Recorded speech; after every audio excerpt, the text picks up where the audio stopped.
Hey guys, tonight we dive into the fascinating and somewhat quirky world of medieval feasting, where food wasn't just about filling your belly but about piety, sin, and strict religious laws. Imagine the scene: a grand medieval banquet, the smell of roasted meats and fresh bread filling the air, yet there's an unseen hand, no, not the cooks, but the church, hovering over every dish, every course, and every indulgence. Yes, the church, with its many rules, dictated what could and couldn't grace the table. And trust me, you probably won't survive these food restrictions. They were more strict than your last diet plan. So, before you get comfortable, take a moment to like the video and subscribe, but only if you genuinely enjoy what I do here. Drop your location and local time in the comments. I'd love to know where you're joining from. Now, dim the lights, maybe turn on a fan for that soft background hum, and let's ease into tonight's journey together. The church had an almost uncanny power over medieval life, especially when it came to food. You'd think that something as mundane as eating would be outside the influence of the holy, but nope. The church wasn't just interested in your soul, it was interested in your diet too. Whether you were a king or a peasant, your meals were governed by religious edicts that affected everything from the days you ate meat to the types of fish you could consume. These laws weren't just suggestions. They were deeply intertwined with the church's teachings about sin, virtue, and spirituality. The most obvious influence was during Lent, a period of fasting and reflection before Easter. Imagine being told that for 40 days, you couldn't indulge in any of your favorite foods, like meat or rich dairy products. The church imposed these restrictions to help cleanse the body and spirit. No pleasure, just penance. It wasn't about losing weight, but rather about purification and devotion. The church essentially dictated your menu, and you could forget about any tempting feasts during this period. Historians still argue whether these food laws were more about spiritual cleansing or whether they were practical, ensuring people weren't overindulging and ruining their health. Either way, there were serious consequences for disobeying the food rules, from public penance to being ostracized. So, next time you think about cheating on your diet, imagine being publicly shamed for nibbling on a forbidden morsel. But the church's grip on food wasn't just about fasting. There were also days when eating meat was simply not allowed. Meat, of course, was seen as a luxury, something that wasn't suitable for every day. It was considered a sinful indulgence by the church on certain holy days. Instead, people would eat fish, plenty of fish, in fact, often more than they ever ate during the rest of the year. Fish became synonymous with fasting, even though it was more readily available and didn't quite feel as penitent as vegetables and grains might have. Fish on Fridays, on holy days, and throughout Lent. This became the norm, and let's just say the fish market was pretty busy during these times. You might find it amusing that fish, something we associate with simple meals, became the holy alternative to meat. But the church didn't stop there. They also set laws about the type of fish you could eat. No simple cod or haddock for the devout. No, the church had an entire classification system. For example, the elite could consume sturgeon, which was considered a luxury, while others had to make do with more common fish. And don't even think about sneaking in a nice juicy steak on a feast day. Someone was always watching and you would probably get called out for it. Feasts during religious holidays were also highly regulated. Imagine being told that on a saint's feast day, only certain foods were allowed to be served. Foods weren't just sustenance, they were symbolic. What you ate represented your devotion, your class, and your relationship with God. These feasts weren't about indulging, they were about demonstrating piety and reverence. The church ensured that everyone followed the strict rules, including the noble class. So next time you're enjoying a hearty meal with friends, just imagine being told what you can and can't eat. Not just because it's healthy, but because your soul's salvation might depend on it. It's a strange yet fascinating window into a time when every bite was laden with spiritual meaning. Now that we've settled into the world of medieval food restrictions, let's dive into one of the most notable and, let's be honest, slightly bizarre aspects of medieval feasting: the prohibition of meat on certain days. Picture it: you're sitting at a grand feast, the table laden with delicious-looking meats, beef, pork, chicken. But wait, it's a holy day and you can't touch a single bite of meat. Not today, not tomorrow, and definitely not during Lent. Instead, your plate is piled high with fish, eggs, or if you're lucky, some hearty root vegetables. How's that for a feast? The church imposed these meat bans on certain days of the week, especially Fridays and during religious periods like Lent, because meat was considered a form of indulgence, something too rich for the faithful. The logic? Well, meat was seen as a symbol of luxury, an indulgence that drew you away from spiritual focus. Fish, however, was seen as a simpler, humbler alternative. In fact, fish became so associated with penance and humility that people would eat it during times of fasting, as a kind of spiritual food. Historians still argue whether this widespread consumption of fish was truly a spiritual act or whether it was more of a social or practical decision, given that fish was much easier to obtain in certain regions than fresh meat. Some believe it was about creating a physical distinction between common food and luxury food, and fish fit the bill. Fish was also easier to preserve, and the growing Christian faith needed practical solutions for food during long fasting periods. You might chuckle at the idea of penance being served up as fish and chips, but for medieval folks, these dietary choices were deeply intertwined with their sense of devotion. Fish on Fridays was almost like a spiritual cleanse, a way to maintain devotion and humility in the face of the abundance that meat represented. Imagine the discomfort of sitting at a table, watching your neighbors indulge in roast beef while you quietly munch on a fish stew. Fish, humble as it was, became an integral part of medieval dining during religious observances. But the church didn't just say no to meat, they also decided which fish were acceptable. Yes, some fish were considered holier than others. You could chow down on cod or herring, but if you really wanted to show how pious you were, a nice sturgeon or salmon might be a more fitting choice. This wasn't just a matter of taste or availability, it was about symbolism. Fish, in its simplest form, was a representation of purity and simplicity, while meat, especially red meat, represented indulgence and excess.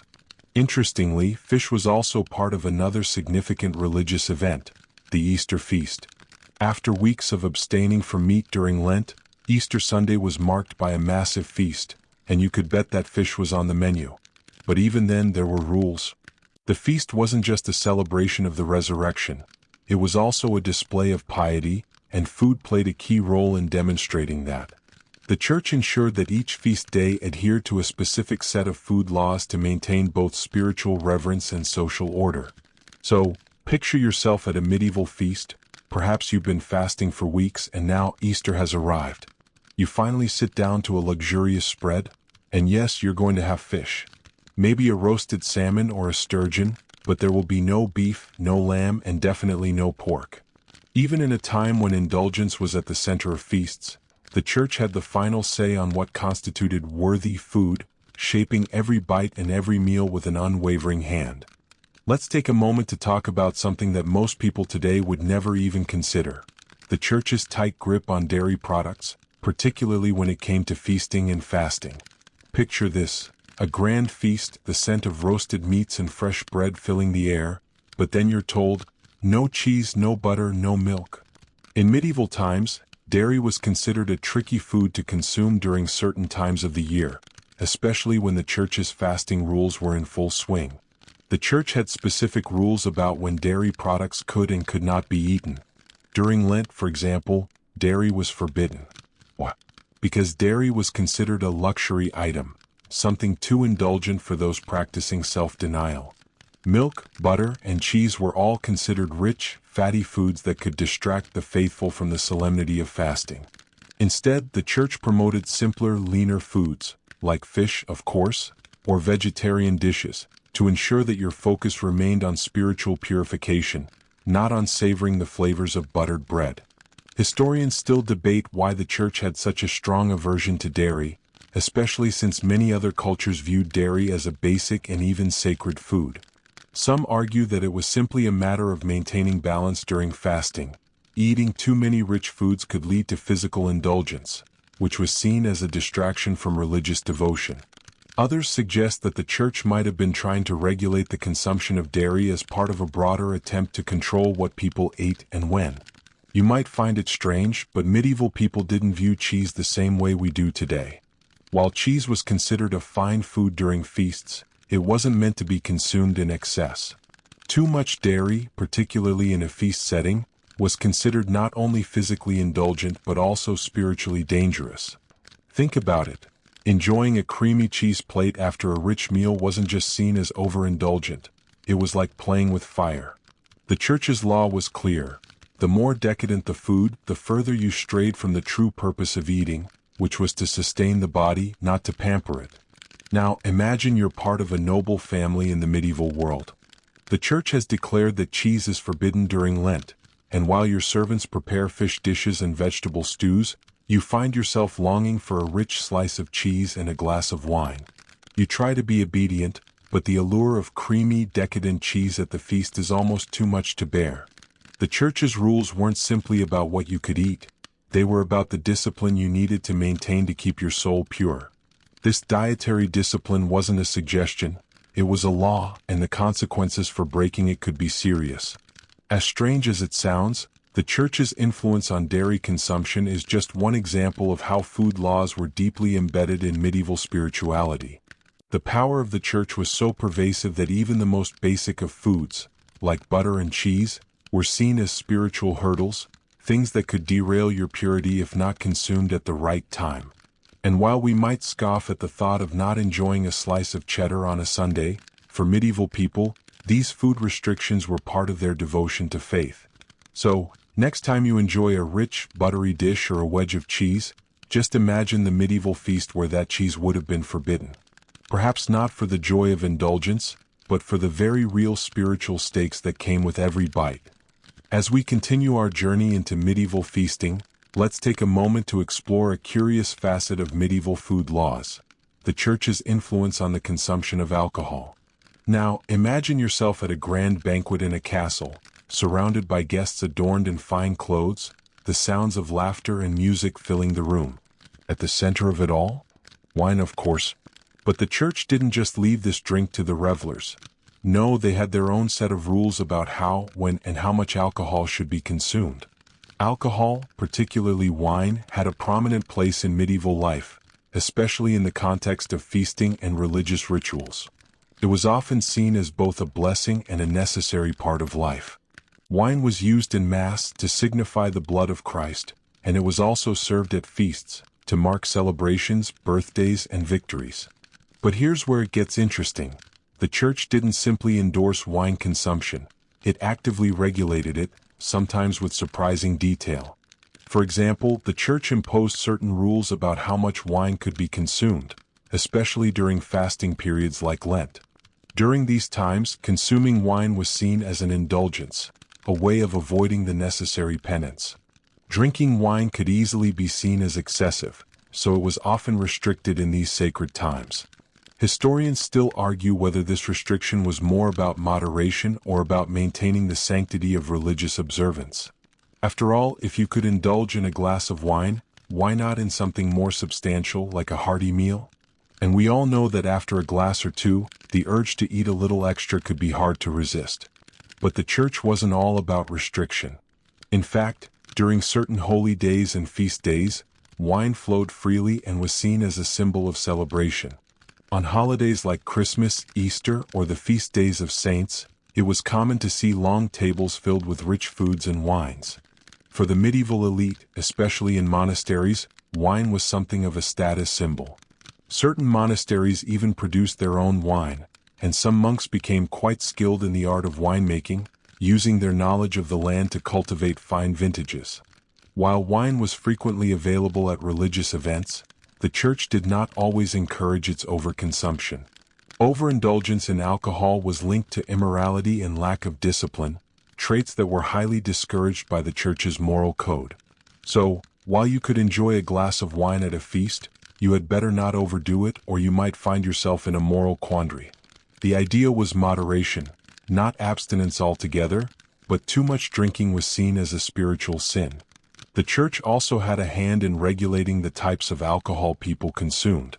Beer, for example, was widely consumed by peasants and the lower classes, but it was not always viewed with the same reverence as wine. Beer was often seen as a drink for the working class, and while it was accepted, it didn't carry the same status or ceremonial significance that wine did. Again, this reflects the church's tendency to regulate not just what people ate, but also what they drank, emphasizing the symbolic and spiritual importance of food and drink. Imagine the tension of being told that while you're allowed to enjoy wine at the feast, you better not overindulge, just enough to toast to the saints, but not too much to risk losing your moral standing. The subtle control over alcohol consumption is yet another way the church influenced medieval life, from the most intimate religious rituals to the grandest feasts. Next time you uncork a bottle of wine, just think back to the medieval banquet tables, where each sip was monitored, moderated, and symbolic. Whether celebrating or fasting, the church's role in regulating alcohol consumption was as much about discipline and devotion as it was about taste. Now that we've touched on the influence of the church over alcohol consumption, let's explore another surprising aspect of medieval feasts: the church's impact on what was considered luxurious food. You might think that a lavish medieval feast would be the epitome of indulgence, with endless courses of roasted meats, exotic spices, and indulgent desserts. But the church's influence wasn't limited to abstaining from certain foods. It also determined which foods were seen as too luxurious or sinful. You see, in the medieval mind, food wasn't just about satisfying hunger, it was about virtue, sin, and piety. The church believed that excessive indulgence in rich foods was a direct path to gluttony and sin.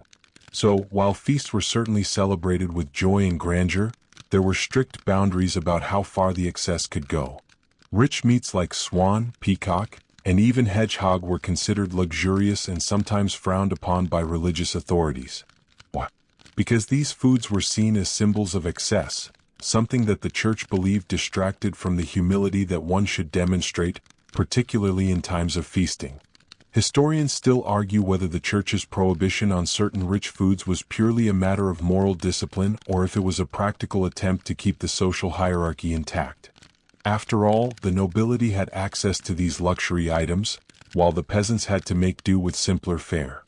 It's possible the church was concerned about the widening gap between the rich and the poor, using food restrictions as a way to discourage excess among the upper classes. But what's particularly fascinating is the church's regulation of extravagant feasts. While the nobility and wealthy elite might have indulged in swan and roasted venison, the church had a very specific idea of what constituted acceptable luxury. For example, serving too much food could be seen as an act of moral decay. The church didn't simply approve of indulgence. They also dictated how much indulgence was appropriate. Take, for instance, the church's stance on spices. Spices were extremely expensive and seen as a symbol of status. Nutmeg, cloves, cinnamon, these weren't just added for flavor. They were luxury items that could transform an ordinary meal into a feast fit for a king. But the church wasn't fond of overspicing. Spices were allowed but had to be used in moderation, and their excessive use could be frowned upon, even during special feasts. This regulation of flavor went beyond taste. It was about making sure that the meal didn't elevate the eater too much, keeping the food humble in its presentation and consumption. But here's the kicker. Despite these restrictions, the church was also well aware of the economic benefits of food trade. You can imagine the irony of a feast where luxurious foods were both restricted and celebrated, where the nobility indulged, but only within the lines set by religious leaders. The church played a dual role, acting both as a moral guide and an economic powerhouse, ensuring that trade in fine foods and spices flourished, while also keeping a watchful eye over indulgence. In fact, during holidays and feast days, the church did approve of lavish banquets, but these were highly structured with an emphasis on moderation. For example, at Christmas or Easter, the church permitted richer foods like roast meats and sweets, but even then, the scale of indulgence had to be kept in check. You could celebrate, but you couldn't overdo it, or else you risked being considered spiritually reckless. Imagine then sitting at a grand table, your plate filled with carefully measured portions of meat, bread, and perhaps a few spices. It might seem like a feast, but in the eyes of the church, it was perfectly moderated, just the right balance of pleasure and restraint. The church's food laws weren't about banning enjoyment, they were about guiding indulgence, ensuring that even the most opulent feast stayed within the bounds of virtue. Next time you sit down to a holiday feast, remember that the balance between luxury and humility is something deeply embedded in centuries of tradition. The church might have tried to moderate that balance, but today we still carry a little of that influence with us, whether we realize it or not. Let's take a step back now and look at an unexpected part of medieval feasts: the church's relationship with the use of spices.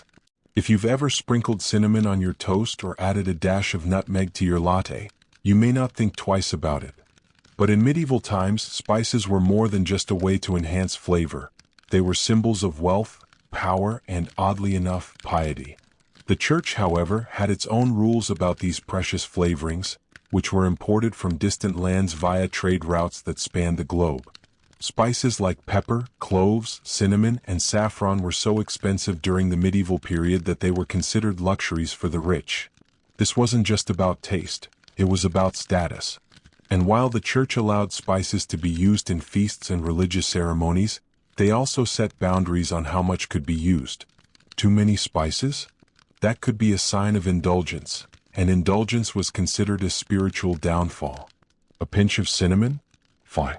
A whole heap of it on your plate? Not so much.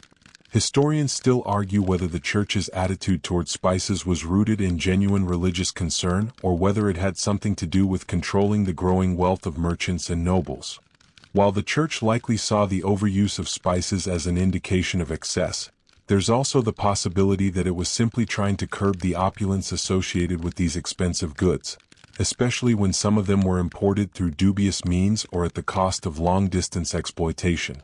You might find it amusing that something as simple as a sprinkle of spice could spark such debate. After all, today we toss spices into our meals without a second thought. But for medieval people, especially the church, spices were more than just food. They were part of a larger conversation about what was appropriate and virtuous. The rich flavors they added to meals could either elevate the meal to something holy or send it spiraling into decadence. Interestingly, this isn't just a medieval phenomenon. If you fast forward to today, many cultures still associate certain foods with wealth or festivity. Think about the way some cuisines still use luxurious ingredients like saffron or truffles for special occasions. It's clear that spices, much like gold or jewels, hold a deeper meaning beyond their practical use. In the medieval period, though, the church made sure that these meanings stayed in check. Yes, spices could enhance a feast, but too much? That was a different matter entirely. Feasts during religious holidays like Christmas or Easter were the only times when certain indulgences were allowed, and even then, spices were used sparingly. A little bit of spice was a reminder of abundance, but a feast overwhelmed with them was an excess that the church frowned upon. There was always this balancing act, a festive indulgence that didn't tip over into sin. You can picture the grand tables of medieval feasts, the air rich with the scent of roasted meats, fruit, and of course spices. The peppery heat of a dish might symbolize both spiritual warmth and worldly opulence, but too much pepper? That would risk turning the meal into a sinful extravagance. As you sit at the table, you realize that the spice in your stew isn't just for flavor. It's a carefully calculated part of your spiritual life, a marker of moderation and devotion. So, the next time you reach for that cinnamon jar or sprinkle some salt, think back to those medieval feasts, where every pinch of spice carried a message, a reminder of balance between devotion and indulgence, luxury and humility. As we continue our journey through the medieval food laws dictated by the church, let's dive into another intriguing regulation, the prohibition of certain foods during Lent. Picture this. The air is thick with anticipation as the church's rules are announced. No meat, no dairy, no eggs, no indulgence of any kind for 40 days. For medieval Christians, Lent was a time of strict fasting, reflection, and penitence before Easter, but it wasn't just about giving up chocolate or wine. No, the stakes were much higher. The medieval church imposed these strict fasting rules for one simple reason: to purify the soul. The period of Lent was intended to prepare believers for the resurrection of Christ by stripping away earthly pleasures and focusing on spiritual matters. No longer could you indulge in the richness of meats, the creaminess of butter, or the joy of cheese. During Lent, you were to live on simple, humble fare, and for many that meant bread, vegetables, and water. No more feasts filled with roasted meats and luxurious dishes. Only a few simple meals designed to humble the body and spirit. Historians still argue whether the church's rules about fasting were more about religious devotion or about maintaining control over the people. Fasting certainly had its spiritual benefits, but many scholars suggest that the church may have seen it as a way to reinforce its authority over the everyday lives of the faithful.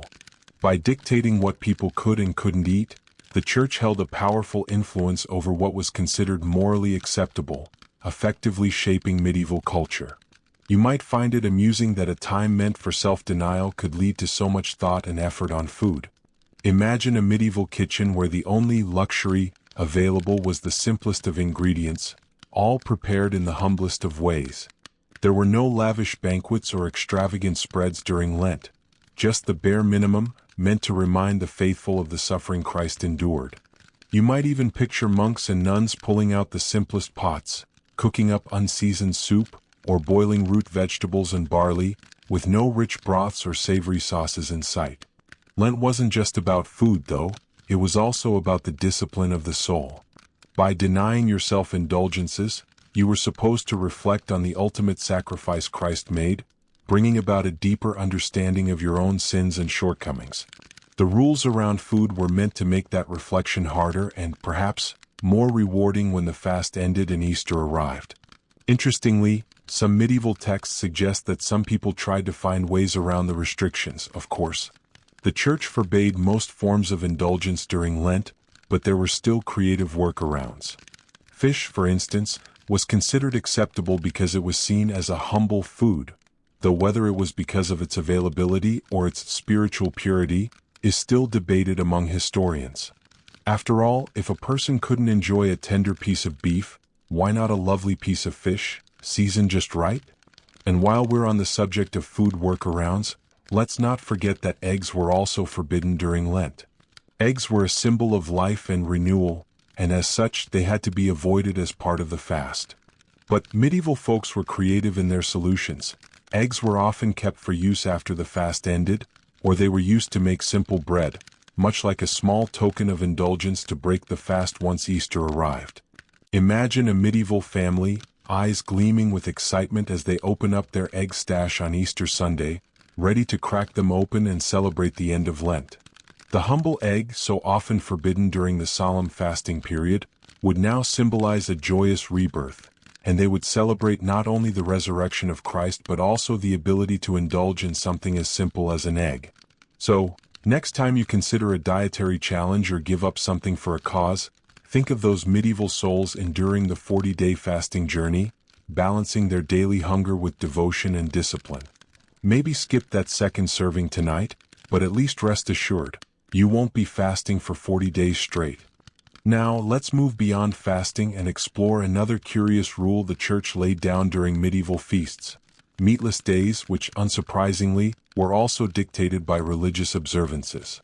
Picture yourself at a long, grand table, the feast spread out before you with all sorts of delicious meats: roast boar, tender venison, and juicy poultry. But then, no, today is a meatless day and suddenly your plate is filled with fish, vegetables, and perhaps some simple bread. But it's not just about your personal preference. It's the law, and the church has decided that today, meat is off the menu. The medieval church, especially in Christian Europe, set down strict rules on when and why meat could and could not be consumed. The most prominent restriction was on Fridays, an entire day where eating meat was forbidden, and fish was the only acceptable alternative. Fish, of course, wasn't just a regular part of the medieval diet. It was a staple for those following the church's rules during fasting periods like Lent. But these restrictions were not limited to Lent alone. Fridays were designated as meatless days because they symbolized the day of Christ's crucifixion, a day for penance and reflection. Historians still argue about the underlying purpose of these meatless days. Some believe the church simply wanted to encourage humility and reflection on Christ's sacrifice, while others argue it was part of a broader effort to regulate consumption and maintain a social structure where the poor, often reliant on fish, were reminded of their humble place. Meat was reserved for special occasions, and the church believed that by limiting access to it, the faithful could purify their souls. After all, indulgence in luxury food, especially meat, was seen as a source of distraction from spiritual devotion. You might laugh at the thought of meatless Fridays, imagining how some medieval folk might have protested the idea of living without roast meats. For the wealthy, it wasn't much of a hardship. They could still feast on the finest fish, served up in elaborate preparations. But for the common folk, a day without meat was a serious restriction. It wasn't just about food, it was a test of discipline. You could indulge in wine, bread, and vegetables, but meat? Not unless it was fish. And speaking of fish, let's pause to consider the curious hierarchy of fish allowed by the church. Not all fish were equal. Certain fish, like sturgeon or salmon, were considered fine dining, suitable for a feast, and often acceptable on meatless days. These were high-status fish that reflected both the wealth of the eater and the importance of the occasion. But smaller fish, like herring or cod, though also permitted, didn't carry the same ceremonial weight. They were more humble, often consumed by the common folk who weren't partaking in grand feasts. Imagine a medieval feast where the guests are seated, ready to indulge in a grand array of foods. But wait, the host steps up and announces, "We must serve the fish now, for it is Friday." The entire event shifts, the air becomes less indulgent, and instead of roasted meats, the table is filled with bowls of fish stews, perhaps some vegetable casseroles, and maybe, if the host was feeling particularly generous, a touch of cheese or wine. Interestingly, the church also regulated the methods of cooking during these meatless days. The preparation of fish and vegetables could not exceed what was considered modest. No heavy sauces, no extravagant garnishes. These meals were meant to remind the people of simplicity and humility. You might not be able to indulge in the richness of meats, but the church made sure your meal didn't allow for too much indulgence in richness of flavor either. In today's world, a meatless Friday might be a choice for dietary reasons, a nod to environmental concerns, or perhaps a simple preference. But in medieval times, it was a religious and social rule enforced by the church, shaping the food traditions of entire communities. So, as you settle into your meal tonight, think about those medieval folk, sitting down for their humble fish stew on a Friday night, grateful for the church's guidance, but maybe secretly wishing for that juicy roast lamb they'd have to wait until Sunday to enjoy. Now that we've explored the dietary restrictions on meat, let's take a look at another interesting aspect of medieval feasting: the church's strict guidelines on food portion sizes. Yes, the church didn't just dictate what you could eat, but also how much you could eat. Picture yourself at a grand banquet, surrounded by platters of roasted meats, pies, and pastries, only to realize you can't load your plate up to the brim as you'd like. Instead, there's a certain portion size you must adhere to: nothing excessive, nothing indulgent. The church's rules were clear. Gluttony was a sin, and excess could lead you down a dangerous path. The church's teachings about moderation in eating went hand in hand with their broader moral views. Excess was seen as a distraction from spiritual devotion, a way of indulging in earthly pleasures rather than focusing on the soul's needs. The church sought to ensure that meals were kept humble and portion sizes were measured, creating an atmosphere of restraint and reflection rather than indulgence. Historians still debate how strictly these rules were followed, whether they were seen as guidelines or actual laws that were enforced with the same rigor as fasting days.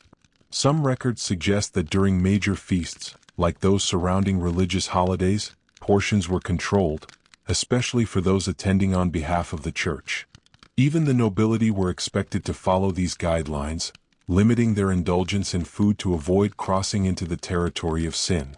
You can imagine how strange this might seem, being told you could enjoy a grand feast but only in moderation. The wealthy had their access to meats and fine foods, but they were still governed by a sense of restraint. The tables at these feasts, while laden with delicacies, were meant to remind guests of the need for humility, no matter how rich the feast was. It wasn't enough to just eat well. You had to do so with a certain dignity and control. Now, you might think of the concept of portion control today, whether it's calorie counting or mindful eating, and find it somewhat familiar. But for medieval folk, the church was the original portion control guru. They didn't have diet plans, calorie counters, or mindful eating apps, but they did have a very strict moral code about food. Overeating was seen as gluttony, a cardinal sin that not only hurt your body but also your soul. Interestingly, the church also regulated how people sat at the table. You couldn't just plop yourself down at the head of the feast and load up your plate first. The position of the seating at a feast was often based on your social standing, but also your adherence to food laws. The higher your status, the more modest your portion would be. Too much indulgence could be seen as a poor reflection of your character. So, imagine this scenario. You're sitting down at a medieval feast, the platters of food looking absolutely magnificent. You start to dig in, but someone, maybe the host, maybe a fellow guest, reminds you of the portion size. Remember moderation, they say. You can still enjoy the roast boar and the rich pastry, but there's a limit. You take your portion, grateful for the bounty, but aware that it's not just your stomach that needs filling, it's your soul that the church is watching. And it wasn't just about portion control during feasts. Outside of these grand occasions, the church's teachings influenced the portion sizes of everyday meals. You weren't supposed to indulge in large quantities of food day after day. Instead, meals were about balance, filling but not excessive, sustaining but not indulgent. Imagine being told to eat only enough to sustain you, not a mouthful more, not a bite less. You could eat a full meal, but only if it adhered to the church's guidelines.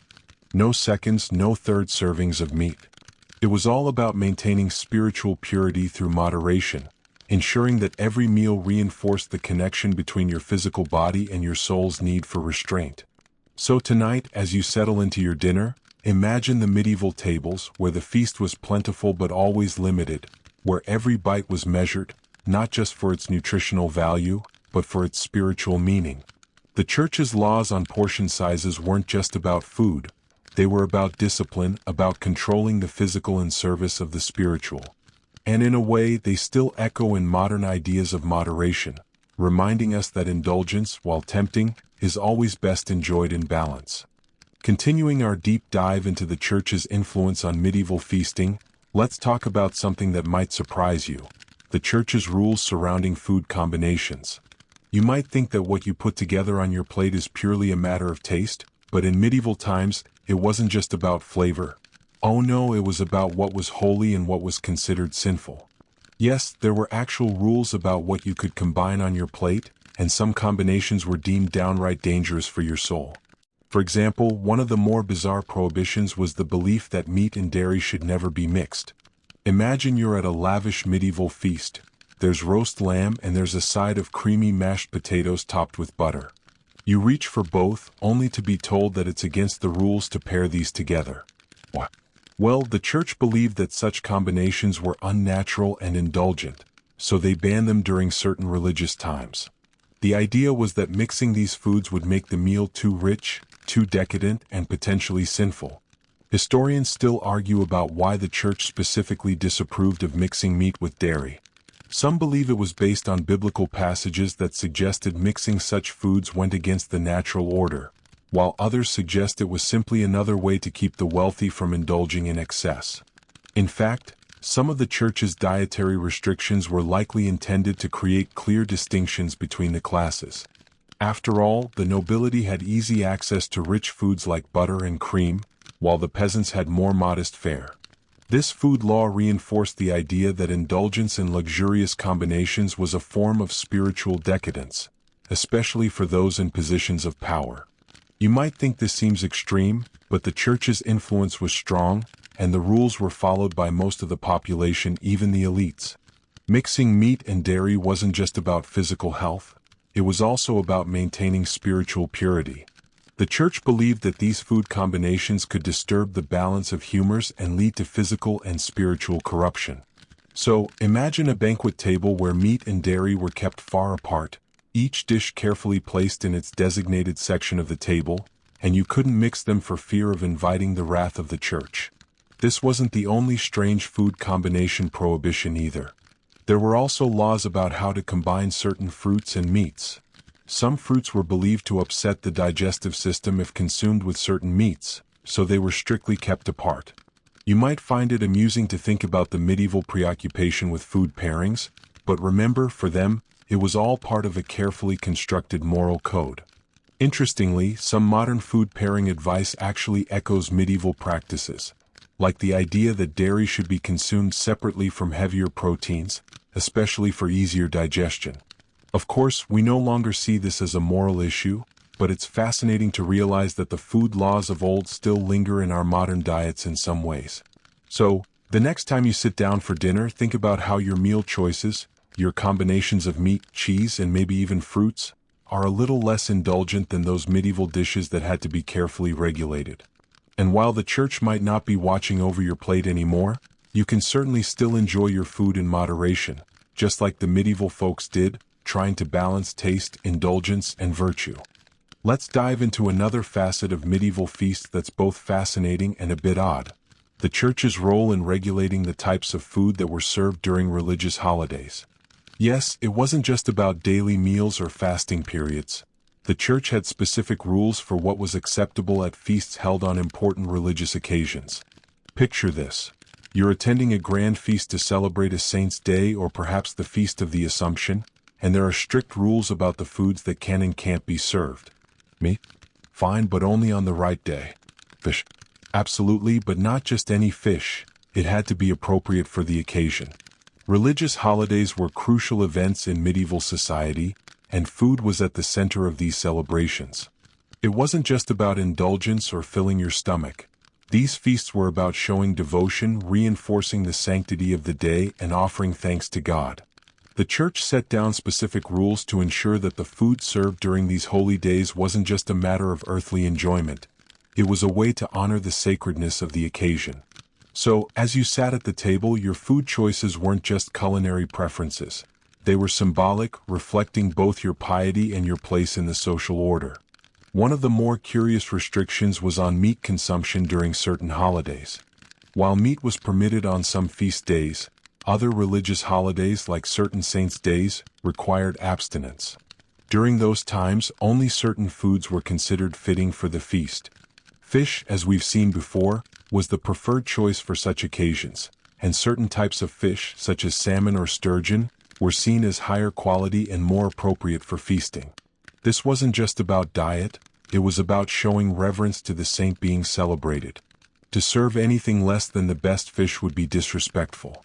Historians still argue whether these rules were about maintaining a sense of humility or whether they were intended to reinforce social distinctions. After all, serving a humble meal of fish to the common folk was one thing, but serving a luxurious feast of meats and rich foods to the elite would send a very different message. The church made sure that certain foods were available only to those who could afford them, drawing a clear line between the classes during religious celebrations. Feasts held by the nobility often had more extravagant spreads, think venison, wild boar, or even exotic birds like peacocks. But even these had to be carefully chosen to comply with the church's rules. What's especially fascinating is that these food regulations were often about much more than simple dietary habits. They were meant to create a sense of unity and shared devotion among the faithful. By eating the same food and adhering to the same rituals, people were brought together in their faith, reinforcing the communal aspects of religious observances. There was a sense that food wasn't just sustenance. It was part of the larger fabric of religious life, an expression of devotion that transcended the physical and entered the spiritual realm. So, imagine this: a grand feast during a major religious celebration where every dish served, whether fish, bread, or fruit, was a statement of faith. The wine flowed freely, the tables were beautifully adorned, but each dish had to fit the sacred occasion. There was no room for personal indulgence beyond what was allowed by the church. You might have wanted a second helping of the roasted lamb, but if it wasn't the right day, you'd have to settle for something more appropriate like fish and vegetables. The church's influence on these feasts didn't end with the food itself. It extended to the atmosphere, the guests, and even the timing.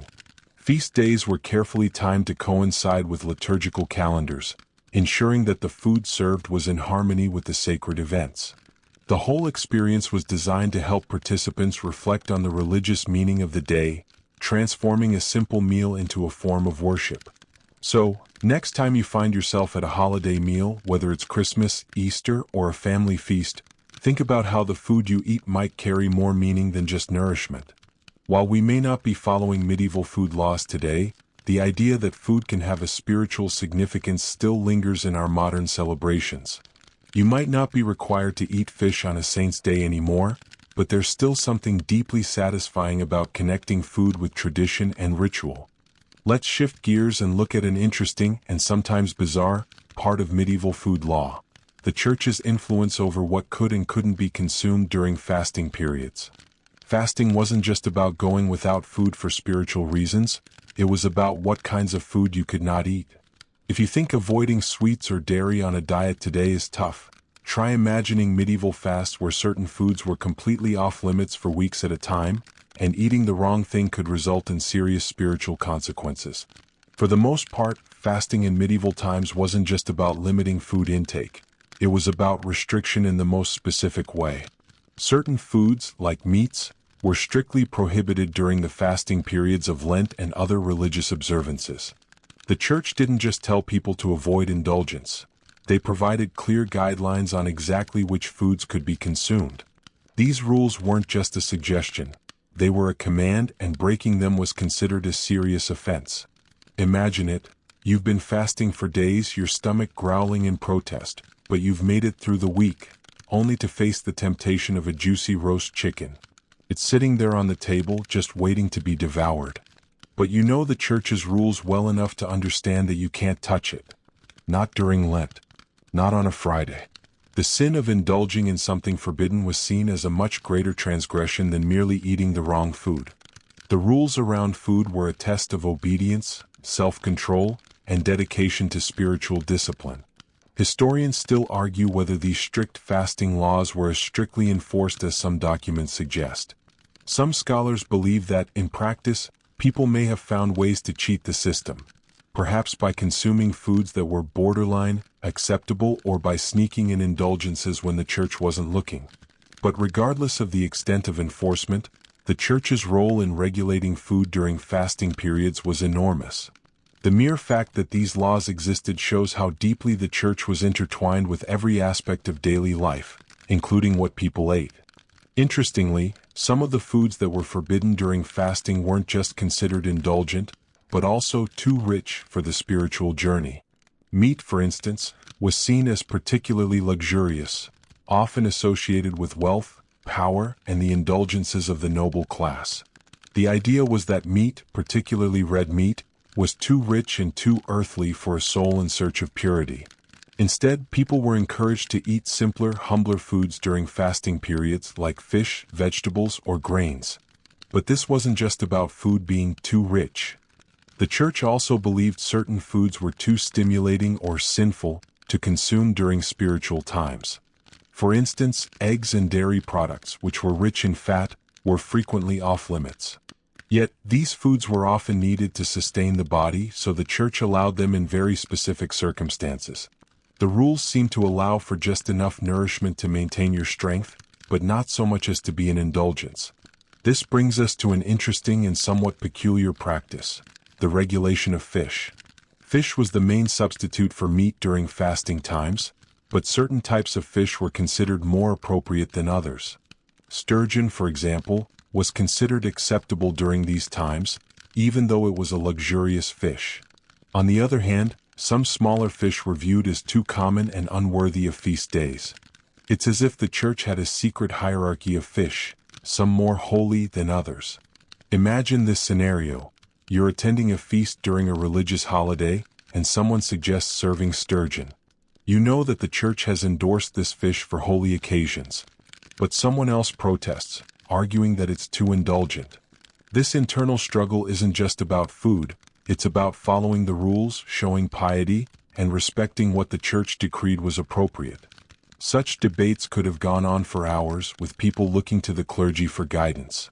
The rules were often ambiguous, and medieval people found ways to navigate them, sometimes creatively, sometimes in secret. Perhaps you and your fellow feast-goers shared a guilty smirk while sneaking a little extra meat on a meatless day, convinced that it wasn't noticed. But the fact remains that even if there was some bending of the rules, the Church's influence on what could be eaten during these periods was profound. So next time you sit down to a meal, consider the complexity of medieval food laws. While we may have choices galore at our modern tables, the medieval world had a far stricter and more defined relationship with food, with spiritual consequences for every bite. In many ways, what people ate, and when they ate it, was as important as how they ate it. Now, let's take a deeper look at how the church controlled food during public celebrations and feasts, where the laws surrounding food were especially strict.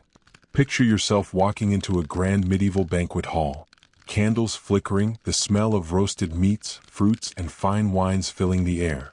Yet, while the scene is grand, the meal isn't simply about enjoyment. It's about devotion, piety, and following the religious rules that govern what you eat. Every feast, especially those held in honor of saints or important religious days, had to adhere to certain food regulations. For example, on a saint's feast day, certain foods were seen as appropriate, while others were completely forbidden. The foods served were meant to reflect the holiness of the occasion and honor the saint being celebrated. So, while the table might be filled with fine fish and bread, meats would often be avoided unless the occasion called for it. But what about wine? Yes, wine could flow freely during feasts, but the church didn't just allow it as a celebratory drink. It had symbolic meaning. In fact, wine wasn't just enjoyed for its taste but also as part of the religious ceremony itself. At Mass, wine symbolized the blood of Christ, and it was not uncommon for large quantities to be consumed during a feast, provided the church sanctioned the occasion. Historians still debate whether these religious food laws were merely symbolic, reflecting spiritual values, or whether they were a way to maintain social order. One theory suggests that these rules weren't just about honoring the saints, but also about keeping feast days controlled, ensuring that no one became too indulgent or spent too much on extravagant foods. After all, when food became too excessive, it blurred the line between religious celebration and secular indulgence. Think about it. A medieval feast that was both a spiritual event and a social occasion. Everyone at the table, whether peasant or noble, had to follow the same food laws, ensuring a shared experience. If a banquet was held in honor of a particular saint, you would expect to see fish and vegetable dishes, with perhaps a token nod to more luxurious fare like pies or pastries for dessert. Meat, while permissible, would only be served if it was considered fitting for the occasion. Even then, the meat could not be too extravagant. Swans, peacocks, or exotic birds. Those could be seen as too much, representing an excess of wealth and indulgence. Yet, no matter what food was served, the feast was always framed within the context of devotion. Food wasn't simply nourishment, it was a part of religious observance. To partake in a feast, you had to respect the rules of the church. If you wanted to feast to honor a saint, you had to follow the church's guidelines about which foods were holy, which ones represented excess, and how you should conduct yourself at the table. Breaking these laws wasn't just a matter of poor manners, it could lead to spiritual consequences, with punishments ranging from public penance to exclusion from the community.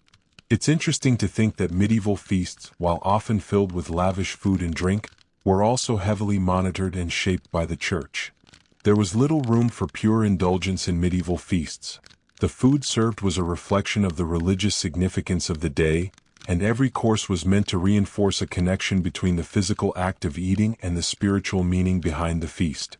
As you sit down to your next feast, whether a holiday meal with family or a celebratory gathering with friends, consider how food regulations, once strict and deeply tied to religious observance, have transformed. What's on your plate now might be a matter of taste and tradition, but it wasn't always that way. The church's role in medieval feasts made sure that every bite you took was not just about satisfying hunger. It was about honoring the sacred, maintaining spiritual discipline, and respecting the rules that governed your soul and society. As we continue, it's important to explore the fascinating intersection between the church's food regulations and the lower classes. Those common folk who weren't feasting in grand halls but whose daily lives were still heavily influenced by religious food laws. Imagine a peasant family in a small village, subsisting on what little they could grow or catch, yet still bound by the church's strict rules on fasting, feasting, and food consumption. Even if their tables weren't laden with roast boar or fine wine, the church's dietary restrictions shaped their meals just as much as those of the nobility. Fasting and abstinence weren't luxuries reserved only for the wealthy. The church expected all Christians, regardless of social status, to adhere to its rules. So peasants would go without meat on Fridays, substitute fish when possible, and avoid dairy during Lent. But for many this was easier said than done. Fish was a scarce commodity in many inland villages, and meat was a rare luxury at best.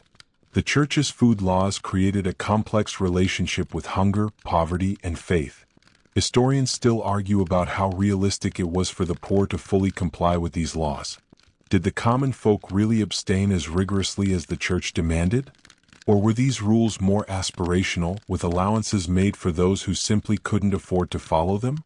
Evidence suggests that many peasants found creative ways to navigate these restrictions, sometimes bending the rules, other times relying on substitutes like eggs, legumes, and root vegetables to fill the gaps. Yet, for the church, these food regulations were not just about diet. They were a tool for spiritual discipline. The acts of fasting and abstinence were seen as ways for the faithful to participate in the suffering of Christ, fostering humility and devotion. So even if the common folk struggled with the practicalities, the church emphasized the moral importance of trying to adhere to these laws, regardless of social standing. In rural areas, local priests played a crucial role in enforcing these food laws, sometimes visiting homes to remind families of their duties. The church's influence extended into the very kitchens of peasants, shaping not just religious observance but also daily life. You might picture a priest sternly advising a family on their Lent diet, or villagers sharing stories about how they managed to keep the fast despite limited resources. Interestingly, the church's rules on food also had economic implications for the lower classes. The demand for fish on meatless days created a market for fishmongers, even in landlocked regions, and encouraged the consumption of more plant-based foods like beans and lentils. These shifts influenced agricultural practices, diets, and local economies, demonstrating the far-reaching impact of the church's dietary regulations.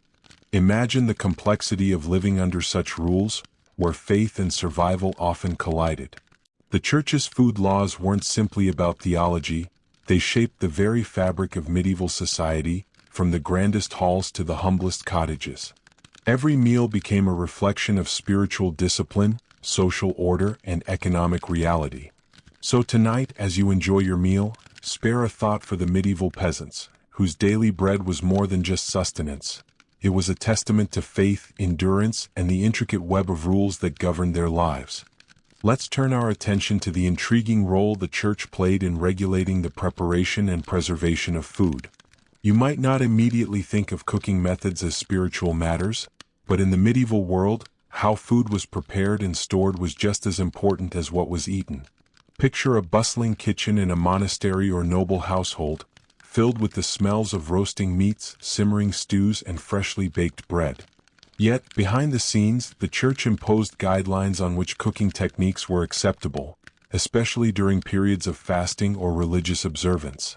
Certain methods of cooking, like frying in excessive amounts of fat or using rich sauces, were discouraged during fasting periods. The church advocated for simpler preparations that reflected humility and self-restraint.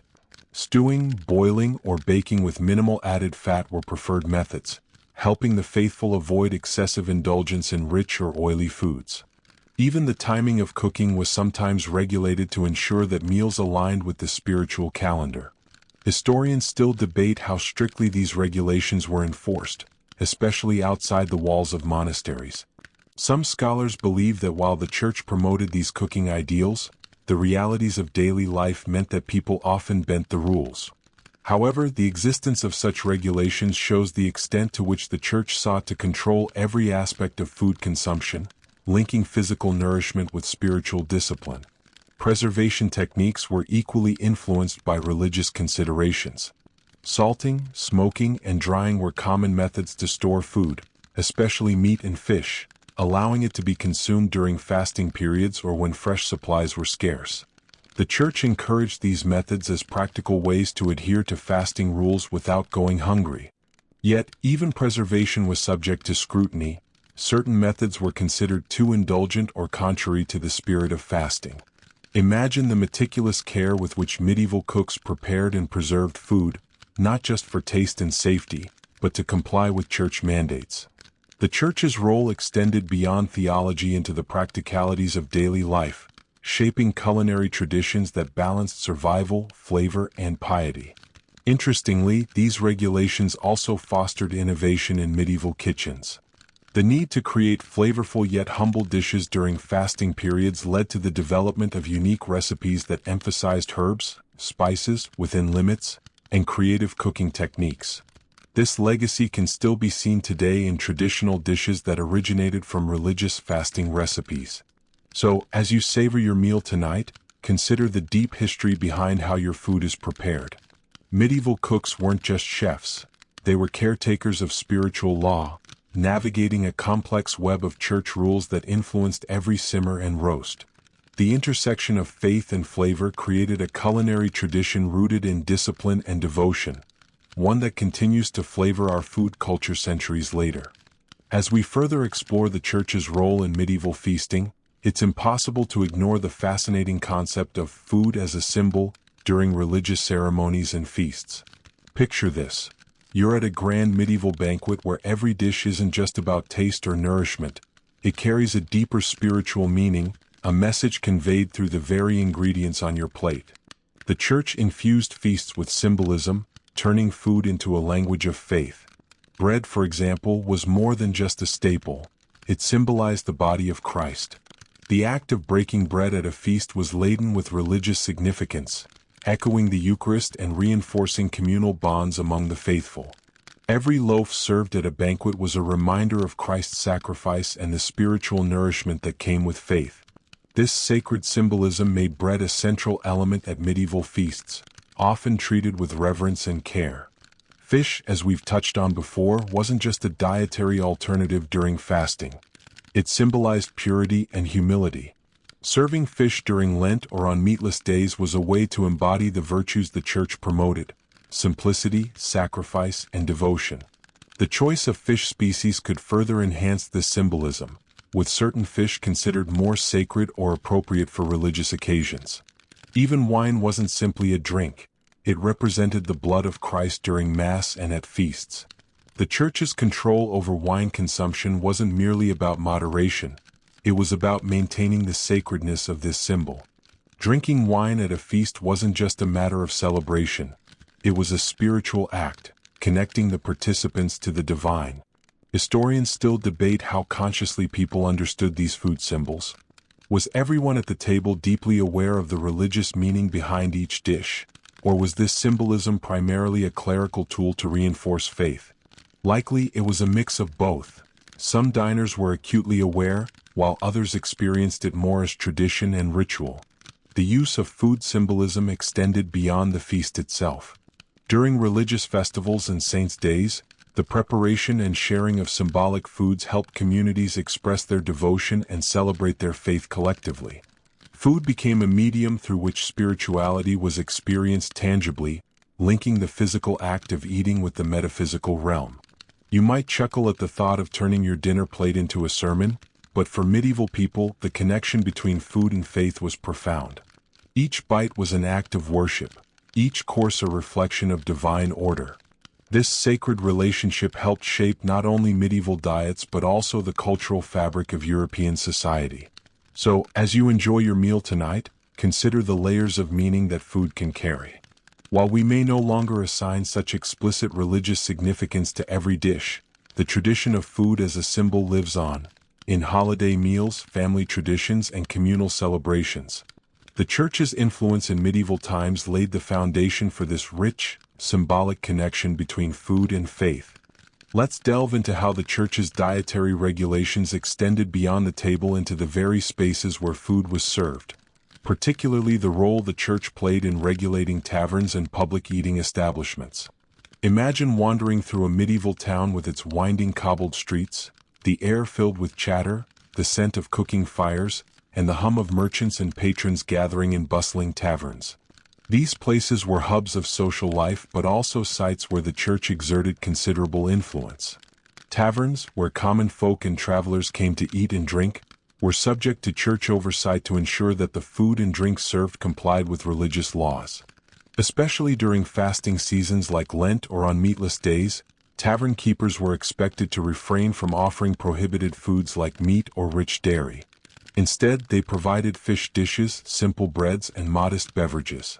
The church aimed to maintain spiritual discipline even outside the home, recognizing that taverns were potential hotspots for indulgence and sin. Historians still argue how effective the church's control over tavern food actually was. Some suggest that many taverns skirted these rules, offering meat on the sly or indulging patrons in forbidden drinks. Yet, records show that there were occasions when church authorities intervened, imposing fines or temporary closures on establishments that violated food laws. The church's vigilance in public eating places was part of a broader effort to keep morality in check across all facets of daily life. The church also regulated the social conduct within taverns. Overindulgence in alcohol was frowned upon, and drunkenness was considered a serious moral failing. Taverns were not just places to eat, they were places where social order and religious values had to be upheld. Church officials often worked with local authorities to monitor behavior, ensuring that feasting did not descend into licentiousness. You might find it amusing to think of medieval church officials policing tavern menus and behavior, but their involvement underscores how deeply the church permeated social life. These efforts to regulate food and drink in public spaces highlight the church's role as a moral guardian, extending its reach from private dining rooms to the noisy, crowded halls of medieval taverns. Interestingly, the church's oversight of taverns also influenced the types of food that became popular in public dining. Fish dishes, simple breads, and stews became staples during fasting times, shaping the culinary traditions of communities. These dietary patterns persisted long after the medieval period, influencing the development of regional cuisines. So, as you enjoy a meal or a drink in a modern restaurant or pub, consider the medieval taverns where church authorities once kept a watchful eye on what was served and consumed. The church's influence on public dining spaces is a fascinating example of how religious laws shaped not only what people ate, but where and how they did so. Moving forward, let's take a look at another layer of medieval food regulation: the role of the church in controlling the indulgence of the wealthy, especially concerning extravagant luxury foods. Imagine yourself in the grand halls of the nobility, surrounded by sumptuous feasts featuring exotic birds, elaborate pastries, and imported spices. Yet even in these opulent settings, the church's moral authority loomed large, dictating what was deemed acceptable indulgence and what crossed into sinful excess. The church viewed excessive luxury at feasts as a manifestation of pride and gluttony, two sins it sought to curb. Foods such as peacock, swan, and even hedgehog were often criticized or outright forbidden, not because they were unpalatable but because they symbolized extravagance and excess. These foods were reserved for special occasions, and even then they were supposed to be consumed with moderation and reverence, not as expressions of decadence. Historians still debate whether the church's stance on luxury foods was a sincere effort to promote virtue or a means to exert control over the wealthy elite. By regulating what the rich could eat, the church could reinforce social hierarchies and ensure that the display of wealth did not become a distraction from spiritual humility. The balance was delicate. Feasts were opportunities for nobles to assert status, but the church demanded that these displays remain within bounds. You might find it amusing to imagine a medieval priest lecturing a duke about the sinful nature of his peacock pie. Yet, these admonitions were taken seriously. Feasting was as much a spiritual act as it was a social one, and food became a battleground for moral discipline. The church's influence also extended to the preparation of these luxury foods. Rich sauces, heavy spices, and elaborate cooking techniques were sometimes viewed as excessive and discouraged during certain religious periods. The goal was to temper indulgence with restraint, ensuring that even the most lavish meals served a higher spiritual purpose. Interestingly, despite these restrictions, the church itself sometimes sponsored grand feasts, especially during major religious festivals. These events served to display the church's own wealth and power, blending celebration with spiritual observance. The paradox of the church promoting modesty while hosting lavish banquets reflects the complex relationship between religion, power, and food in medieval society. So, as you imagine the glittering tables of medieval nobility, remember that every bite was weighed against the church's moral code. Luxury was allowed, but only within carefully defined limits. The Church's watchful eye ensured that feasting remained a path to spiritual reflection rather than sinful excess. Continuing our exploration, let's delve into the fascinating role of the Church in influencing agricultural practices through its food laws. Picture the vast medieval countryside, where fields of wheat, barley, and vegetables stretch out under the watchful eye of both the local lord and the Church. While we often think of the Church's influence as confined to spiritual matters or feast tables, its reach extended deep into the very soil and crops that sustained medieval life. The Church's dietary restrictions, particularly those relating to fasting and feast days, shaped what was grown and when. For example, the demand for fish during fasting seasons encouraged the development of fish farming and influenced the cultivation of plants that complemented fish-based diets. Monasteries, which were often centers of agricultural innovation, adjusted their farming schedules to provide food that complied with fasting laws, growing more legumes, grains, and vegetables that could be eaten when meat was forbidden. Historians still debate the extent to which the Church's food regulations directly influenced agricultural trends versus other economic or climatic factors. However, it's clear that monasteries, which followed strict dietary codes, played a significant role in spreading agricultural knowledge that aligned with religious needs. These religious communities often grew herbs used in medicinal and culinary contexts, experimented with crop rotation, and managed fish ponds, blending faith and food production in unique ways. Imagine a monk tending to a fish pond, ensuring a steady supply of fish during Lent, or carefully planting fields of beans and lentils to feed the fasting faithful. The Church's dietary rules weren't just spiritual edicts. They had practical consequences that rippled through medieval economies and ecosystems. Moreover, the Church's role in controlling feast days created cyclical demands that farmers had to meet, leading to surpluses before major celebrations and periods of austerity during fasting. This seasonal rhythm affected not only food availability but also labor patterns in rural communities. Interestingly, some crops were favored or discouraged based on their perceived spiritual qualities. For example, certain herbs were grown for their symbolic association with purity or healing and were incorporated into religious rituals and dietary practices. So, as you enjoy a meal of fresh vegetables or fish, consider the centuries-old legacy of how the Church's dietary laws shaped not just what people ate but how food was grown and harvested. The spiritual and the practical were intertwined, creating a medieval food culture deeply rooted in faith and the land. Let's explore the intriguing way the Church influenced the preservation and storage of food during the medieval period. Picture yourself in a medieval pantry, surrounded by barrels of salted fish, hanging meats, and drying herbs, a place carefully maintained to keep food edible through long winters and fasting periods. The Church's dietary regulations heavily shaped how food was preserved, as adherence to fasting often required foods that could last and be consumed at specific times. Salted and smoked foods were particularly important because they could be stored for months and eaten during fasts when fresh meat was forbidden. The Church's rules on fasting meant that people had to rely on preserved foods that complied with their dietary restrictions.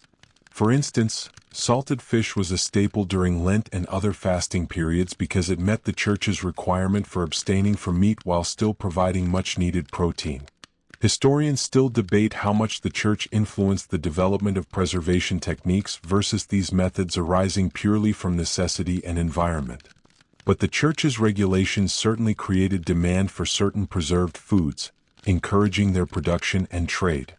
Monasteries often had extensive storerooms and knowledge about preservation methods, making them important centers for food storage innovation.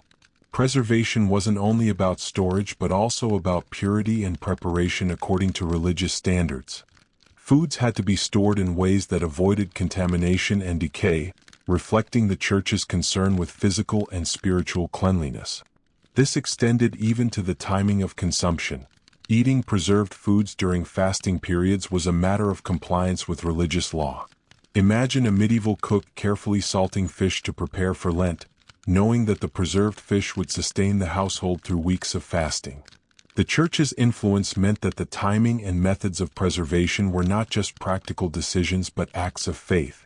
Additionally, the Church played a role in regulating trade in preserved foods, overseeing markets to ensure that goods met religious standards.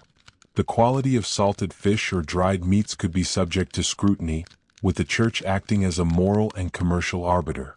So, the next time you open your fridge or pantry, think about the medieval roots of food preservation and the church's role in shaping these practices. Their dietary laws didn't just control what people ate, they influenced how food was stored and prepared, blending spirituality with survival in everyday life. As we continue, let's delve into the church's fascinating influence on the use of bread during medieval feasts, a humble staple elevated to sacred status. Imagine a feast where bread isn't just food but a symbol, a spiritual icon, and a literal representation of faith. Bread was considered the staff of life, and the church's teachings imbued it with profound religious significance. At every medieval feast, bread was more than just a side dish. It was central to the meal and the rituals that surrounded it. The Eucharist, the Christian rite commemorating the Last Supper, centers on bread as the body of Christ. This connection elevated bread to a sacred status, with specific rules governing its preparation, consumption, and distribution during feasts and religious ceremonies. Historians still debate how deeply the average medieval person understood the symbolism of bread. Was it simply a part of their diet, or did it carry a more profound spiritual meaning? Likely for many, bread was both, a vital source of nourishment and a daily reminder of their faith. The church regulated the types of bread that could be served during feasts and religious holidays. White bread, made from finely milled flour, was often reserved for the elite and special occasions, while darker, coarser bread was more common among the lower classes. This distinction wasn't just about taste, it reflected social hierarchy and religious symbolism. The pure white bread represented purity and holiness, fitting for sacred feasts. Bread was also central to charitable practices overseen by the church. Distributing bread to the poor was a common act of almsgiving, especially during feast days. The church encouraged nobles and clergy to share their bread as a symbol of Christian charity and community solidarity. This practice reinforced social bonds and the church's role as a moral and social authority. You might find it amusing that something as simple as bread could carry such weight in medieval society, but the church's teachings ensured that bread was both a physical and spiritual sustenance. The act of breaking bread together at a feast was a communal ritual that reinforced faith and fellowship. So, as you bite into your sandwich or slice of toast today, remember the centuries of symbolism baked into every loaf. The church's role in elevating bread from mere food to sacred symbol shaped not only medieval feasting but also traditions that endure in Christian communities around the world. As we weave further into the tapestry of medieval feasting, let's examine the church's strict oversight of clergy diets. Those of the priests, monks, and nuns who were at the spiritual heart of medieval society. Picture yourself walking through a quiet monastery cloister, where the monks gather for their simple meals, carefully prepared under the watchful eye of the abbot to ensure adherence to religious dietary laws. Their food choices were a reflection of both spiritual discipline and obedience to church mandates. The clergy were often held to higher standards than lay people when it came to fasting and food restrictions.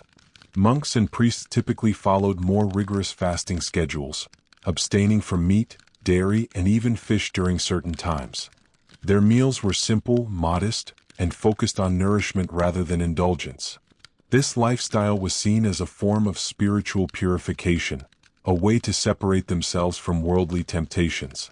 Historians still debate how uniform these dietary practices were across different monastic orders and regions. While some orders like the Benedictines emphasized strict fasting and simple diets, others were known for slightly more lenient food practices. Nonetheless, the overarching principle was clear. The clergy's diet was an extension of their religious commitment and a model for the laity to emulate. You might imagine the monks sitting quietly in the refectory, eating plain bread, boiled vegetables, and perhaps some legumes, meals devoid of the lavishness seen at noble feasts. Their food wasn't just sustenance but a daily practice of humility and devotion. This austere lifestyle reinforced the church's teaching that excess and indulgence were barriers to spiritual enlightenment. In some cases, clergy were also involved in producing and distributing food in their communities, especially through monasteries that operated farms, breweries, and fish ponds. Their dietary restrictions influenced what was grown and produced, shaping local economies as well as spiritual life. The church's strict food laws for the clergy also had social implications. By maintaining a visible distinction between the simple, disciplined diets of the clergy and the richer meals of the nobility, the church reinforced social hierarchies and its own moral authority. The clergy's ascetic lifestyle was both admired and expected, serving as a spiritual beacon for the faithful.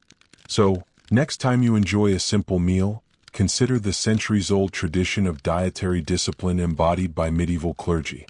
Their commitment to food as a spiritual practice shaped not only their own lives but also the broader cultural attitudes towards feasting, fasting, and the role of food in faith. As we delve deeper into the church's impact on medieval feasting, let's explore the fascinating world of almsgiving and how food donations played a crucial role in religious life.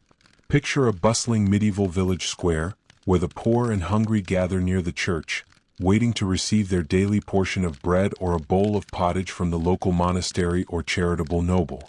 These acts of charity weren't just social niceties, they were deeply rooted in church teachings and reinforced through strict laws and customs. Almsgiving was one of the fundamental virtues promoted by the church, seen as a direct expression of Christian love and compassion. Feeding the hungry was a spiritual duty, and during feast days, it became especially important to share food with the less fortunate. Many religious festivals included formal food distributions, turning feasts into community-wide events where everyone, rich and poor alike, participated. Historians still debate how widespread and effective these food charity practices were, and whether they primarily served spiritual purposes or also helped maintain social order. Some scholars suggest that almsgiving helped the church legitimize its authority by providing tangible benefits to the populace, fostering loyalty and social cohesion. You might imagine a medieval feast where the hosts, whether nobility or clergy, made sure to set aside portions of food specifically for the poor. This wasn't just generosity, it was an obligation. The church's influence meant that withholding alms could be seen as a sin, and those who failed to share were sometimes publicly shamed or punished. Food almsgiving also extended to the establishment of hospitals and almshouses, many run by monastic orders, where food was provided as part of care for the sick and destitute. These institutions were essential parts of medieval communities, embodying the church's commitment to charity and the moral responsibility of sharing food.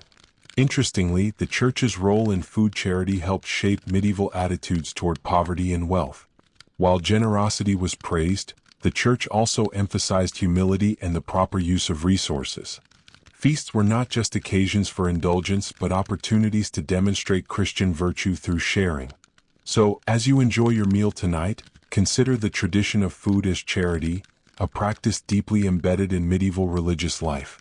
The church's role in promoting and regulating almsgiving helped create a culture where feasting and fasting were not just personal acts but communal expressions of faith and compassion. Turning our attention now to the grand celebrations of Easter and the special foods that the church sanctioned for this joyous holiday, imagine a medieval feast unlike any other, a day when the fasting ends and tables overflow with the richest dishes imaginable. After weeks of restraint during Lent, Easter Sunday was a time for celebration, renewal, and yes, indulgence. But even here, the church set rules dictating not just when you could feast but also what you could eat. Easter foods were steeped in symbolism and tradition.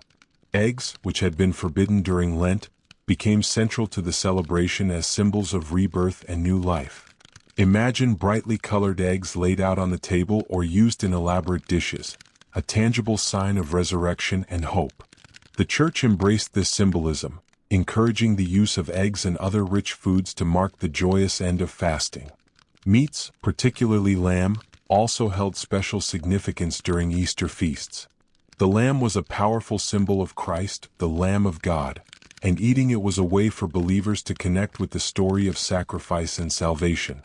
Imagine the aroma of roasted lamb filling a great hall, served alongside breads, cheeses, and rich sauces, all carefully prepared in accordance with church laws.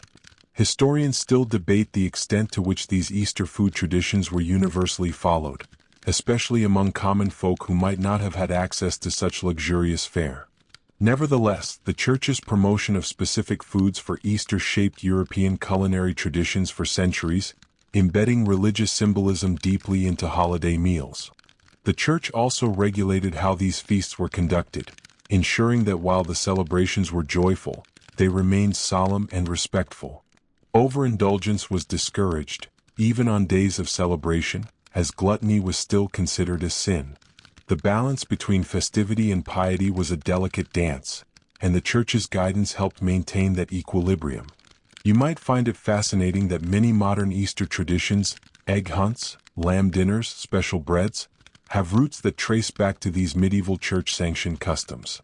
The foods we associate with Easter today carry centuries of spiritual meaning and cultural practice. So, as you enjoy your next Easter meal, take a moment to appreciate the deep historical and religious layers behind every bite. The Church's role in shaping Easter feasting not only created a rich culinary heritage but also connected millions of believers through shared symbols of faith and renewal. Let's explore the Church's surprising role in regulating desserts during medieval feasts. Yes, even sweets weren't exempt from religious oversight. Imagine sitting at a banquet, eyeing a tray of honey cakes, fruit tarts, and spiced pastries, only to find that the Church dictated when and what kind of sweets you could enjoy. Desserts weren't just treats, they were carefully controlled symbols of celebration and restraint. The Church's guidelines on desserts were linked to fasting and feast days. During fasting periods like Lent, rich sweets made with honey, sugar, or nuts were forbidden, as they were considered indulgent and contrary to the spirit of self-denial. However, on feast days and holidays, sweets were allowed but had to be consumed in moderation. Overindulgence in sugary treats was viewed as gluttonous, a sin the Church sought to prevent. Historians debate how strictly these dessert rules were followed. Some suggest that the wealthy flaunted the restrictions, enjoying lavish sweet courses even during fasting times. Others argue that the Church's influence was strong enough to curb excessive indulgence, at least in public settings. Regardless, desserts were always imbued with spiritual meaning. Eating them was a balance between celebration and piety. Interestingly, the Church's regulation of sweets helped shape medieval culinary innovation. The desire for permissible treats led to the creation of simpler desserts that complied with fasting rules. Fruit compotes, spiced breads, and honeyed pastries became popular alternatives to richer confections. These recipes laid the groundwork for many traditional desserts enjoyed today. Imagine the anticipation at a feast when the dessert tray was brought out, each bite a small celebration of both the body's pleasure and the soul's discipline. The Church's rules reminded diners that even in joy, restraint was virtue. So, the next time you savor a sweet treat, remember the centuries-old dance between indulgence and moderation that shaped the desserts on your plate, a legacy of faith and flavor intertwined. As we continue to unfold the Church's influence on medieval feasting, let's look at the curious role played by spices, not just as luxury ingredients, but as symbols wrapped in spiritual and moral meaning. Picture a feast where every pinch of cinnamon or sprinkle of saffron is loaded with significance, far beyond its flavor. The Church allowed the use of spices but regulated their quantity and occasion of use. Spices were associated with luxury, temptation, and worldly indulgence, so their use during fasting periods was discouraged. Yet, during important feasts, a restrained use of spices was permitted, enhancing the celebration without crossing into excess. This delicate balance reflected the Church's broader aim, to temper pleasure with piety. Historians debate whether the Church's restrictions on spices stemmed from genuine spiritual concerns or were partly economic, aimed at controlling the lavish displays of wealth among the nobility. The expensive nature of spices made them status symbols, and the Church's regulation helped maintain social order by limiting overt extravagance. You might find it amusing that the same spices we casually use today were once subject to strict moral scrutiny. Each dash could be seen as a test of virtue, a culinary tightrope walk between celebration and sin.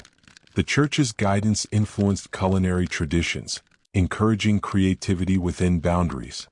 Dishes were crafted to honor religious significance while embracing flavor, an early form of mindful eating rooted in spirituality. So, as you savor the warm spice in your next meal or drink, think of the medieval faithful balancing flavor with faith, their palates guided as much by doctrine as desire. Next, let's explore how the church influenced the art and etiquette of feasting, the unwritten rules that shaped medieval dining beyond just what you ate. Picture yourself at a grand banquet where not only the food but the very manner of eating was under the church's watchful eye.